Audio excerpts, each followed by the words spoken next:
lived in his parents' home in Tzipori, Rabbi Yossi ben Ishmael.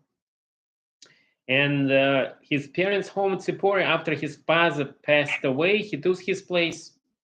And also greater than Rabbi Yehuda Hanossi, Rabbi Ishmael nevertheless terrified for his authority, because as explained, he wished to demonstrate his respect for the post of the Nasi. Rabbi Ishmael was humble and forbearing, as you can see from the following episode. It says that one time, Rabbi Ishmael, Rabbi Yehuda Hanossi, entered the yeshiva, and all those present hurried to their seats. Rabbi Ishmael, who was heavy, walked slowly, and everyone had to remain standing until he found his seats. And Avdan, a student of Rabbi Yehuda Hanossi, called derisively, "Who is this that tramples the heads of the holy people?" Meaning, they are sitting there at his hands, and Rabbi Ishmael walking, and he, so to speak, stepping on those people. So the young man wasn't very respectful.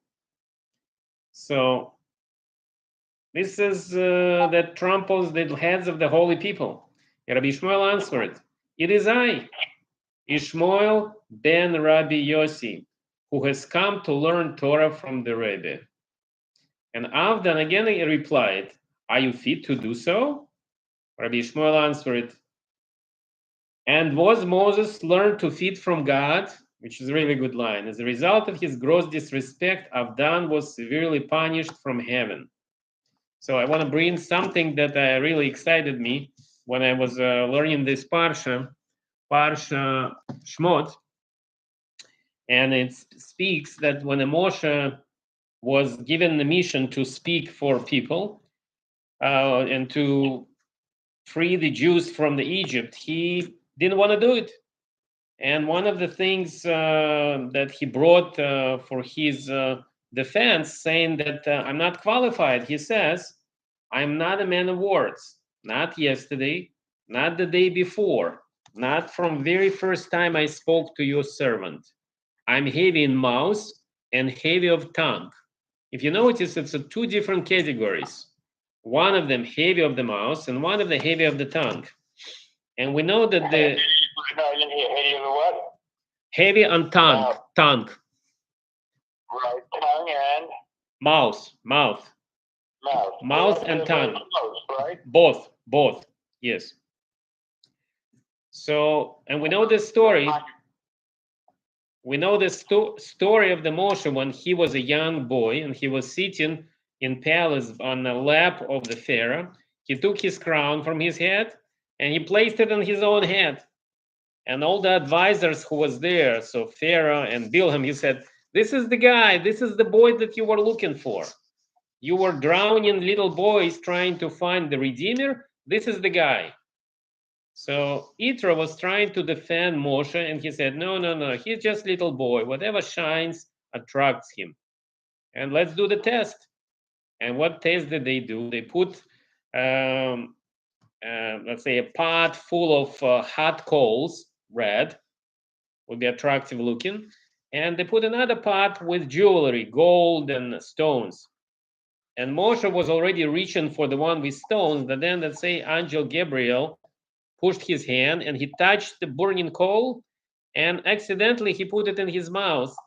And that's how he burned his tongue and he burned his lips. So as a result, this is what he's saying here.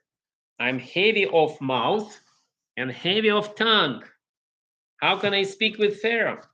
Because usually when you send an ambassador to speak to the king, the ambassador have to be eloquent. He needs to know how to speak. But Moshe says, I have no these characteristics.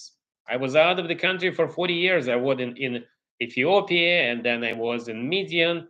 So I forgot how to speak proper Egyptian. And at the same time, I'm a handicapped. I'm stuttering. So Torah brings very interesting note here. It says that there is a lingual consonant, which is a Zayin, Samech, Shin, Reish, and Tzadi. So if you think of English, it's a Ts, R, Sh, Z is S. To pronounce this letter, you need your tongue. And there is a dental consonant, which is dalet, tes, lamet, nun, and tes. Again, it's like f, n, l, d, t, and requiring using the teeth. And Moshe was not able to pronounce none of them. If we calculate how many letters he was not able to pronounce, it's like 10 or 12. And we have a total 22 letters in the Hebrew language, meaning that Moshe was half of the letters he couldn't pronounce. So that's why it was a miracle. Whenever he had to be talked to Pharaoh, and Hashem answered, "Who gave man ability to speak? I'll make sure you talk nicely and smoothly." And this is what happened. Whenever Moshe was delivering a message from Hashem, when he became a prophet of Hashem, he goes smooth as a whistle. He had basically all his stuttering disabilities disappeared. He was able to pronounce all the letters perfectly. And that's how probably, we should approach our lives. When we see something that we see that we are not qualified, or maybe we think we are not qualified, unable to do, but we understand this is the right thing to do, we have to go and try to do it.